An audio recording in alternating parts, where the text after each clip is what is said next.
මේ voice note එක chemistry MCQ paper එකේ ඉනෝගනික් MCQ වලට අදාළව මේකෙදි 2024 හා 2023 පේපර් අධ්‍යයනය කරාම 2023 පේපර් එකේ ඉනෝගනික් ප්‍රශ්න 6කුත් 2024 පේපර් එකේ ඉනෝගනික් ප්‍රශ්න 4කුත් ඇවිත් තියෙනවා.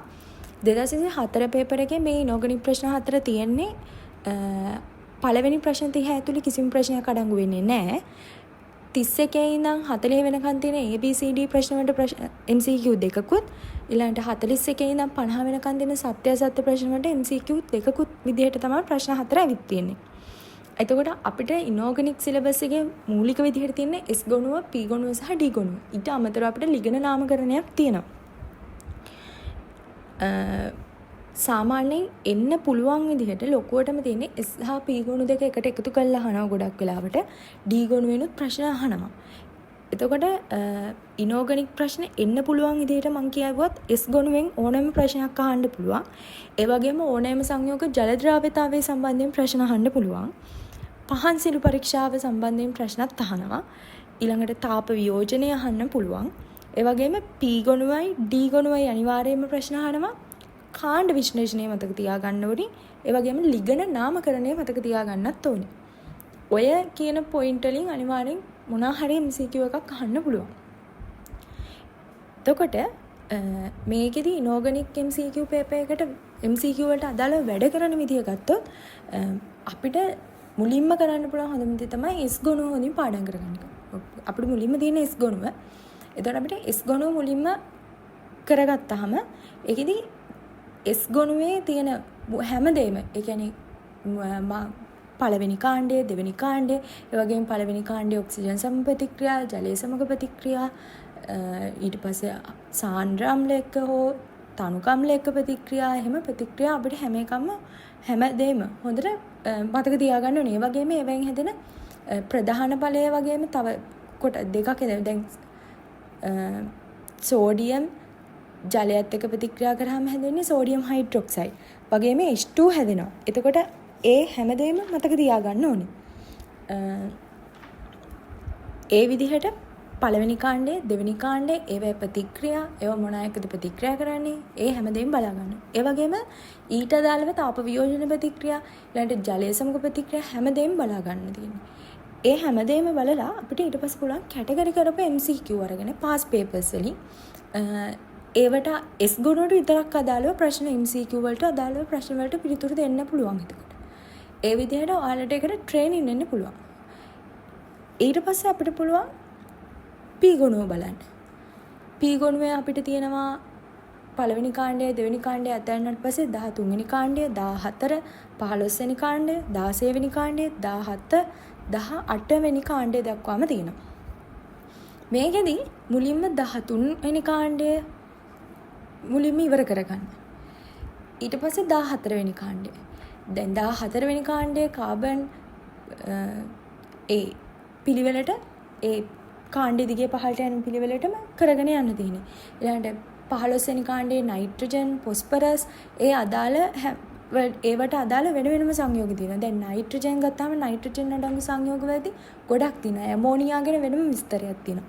එතකොට ඒ වගේ ඒවා හොඳට එක ගුණයක් බලා ගන්න. ඒ එක එක කාණ්ඩ වලට අදාළව දැන් 13 වෙනි කාණ්ඩය, 14, 15 ඒ කාණ්ඩ වලට අදාළව වෙන වෙනම MCQ තියෙනවා. ඒ තමන්ටත් පුළුවන් පාස් පේපර් ආශ්‍රයෙන් අපිට මේ ප්‍රශ්න ටික කැටගරි කරගන්න. එහෙම කරගෙන MCQ ටික කරන්න. කාණ්ඩෙන් කාණ්ඩෙ මුලින් ඉවර කරගන්න.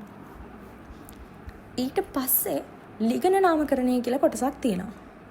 ඒ ලිගන නාමකරණයේදී යම්කිසි නීති රීති මාලාවක් තියෙනවා. අර ඕගනික් වල නාමකරණය වගේම ලිගන නාමකරණය කියන්නේ ඉනෝගනික් වල නාමකරණයේදී යම්කිසි නීති රීති මාලාවක් තියෙනවා.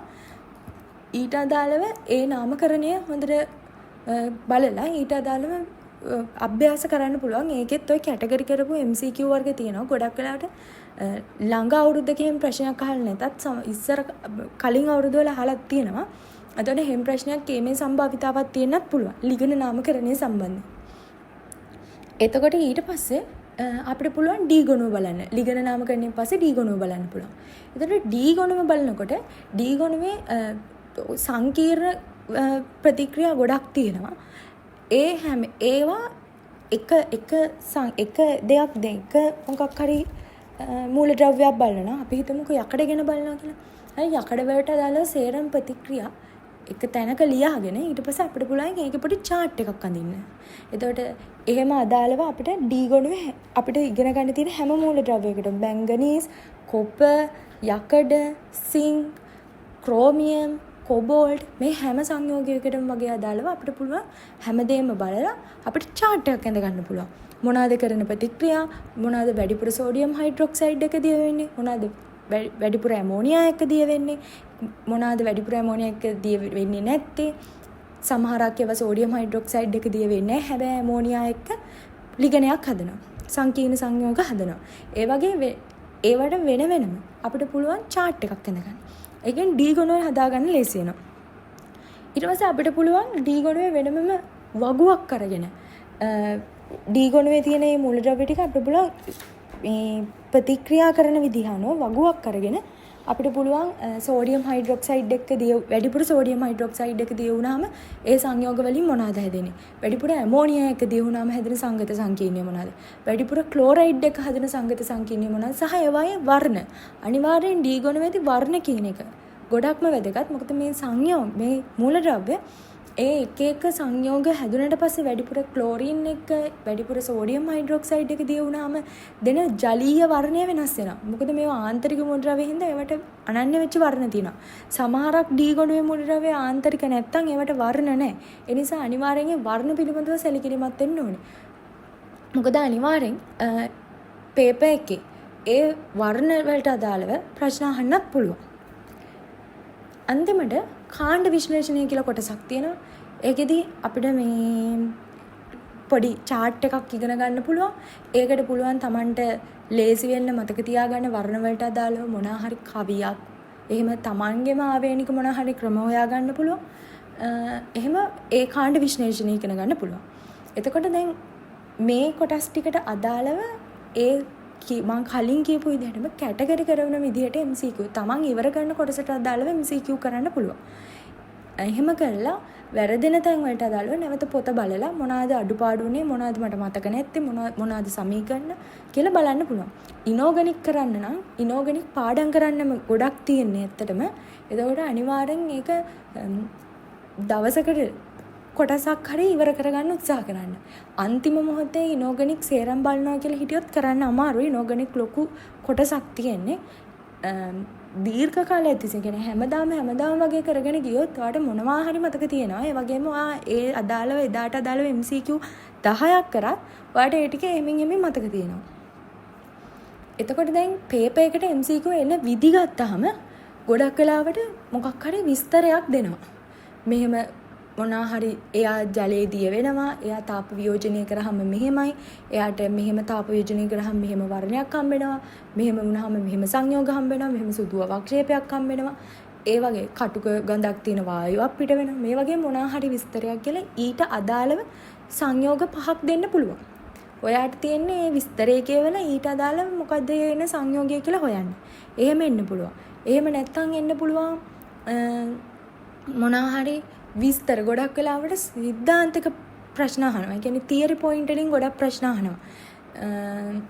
එතකොට ඒ වගේ ඒවා ඊළඟට ඔක්සිකරණ අංක මතක තියාගන්න සංයෝගවල රෙඩොක්ස් ප්‍රතික්‍රියා ගොඩක් තියෙනවා මේකේ. ඒවා ඔක්සිකරණ අංක මොකද්ද වෙන්නේ? මෙතන ඔක්සිකරණයක්ද ඔක්සිහරණයක්ද මෙතන වෙන්නේ? ඊළඟට ඔක්සිකරණය වෙන ප්‍රභේද වෙනම තියෙනවා, ඔක්සිහරණය වෙන ප්‍රභේද වෙනම තියෙනවා. ඒ වගේ සංකීර්ණ කොටසක් තියෙනවා. ඒ හැමදේම මේ එකින් එක හරියට කරොත් මේක හරිම ලේසියට කරන්න පුළුවන් මේ පාඩම. එතකොට ප්‍රශ්නය විවිධාකාරයෙන් අහන්න පුළුවන්. ගොඩක් වෙලාවට අර වගේ පොඩි විස්තරයක් දීලා දාලා සංයෝගය අහන වගේ ඒවා තියෙනවා. ඒකෙදි ඔයාලට හොඳට වර්ණ මතක තියෙන්න ඕනි. මොනවාද ප්‍රතික්‍රියා මතක තියෙන්න ඕනි. ඔක්සිකරණයක්ද වෙන්නේ ඔක්සිහරණයක්ද කියලා මතක තියෙන්න ඕනි. ඒ වගේ කරුණු වලින් මේ ඉනෝගනික් MCQ ටික කරන්න පුළුවන්. එතකොට ඉනෝගනික් MCQ ටික කරන්නේ කොහොමද කියන එක තමයි මම මේ වොයිස් නෝට් එකෙන් කිව්වේ. තව වොයිස් නෝට් එකකින් අප්පසුව හම්බෙමු.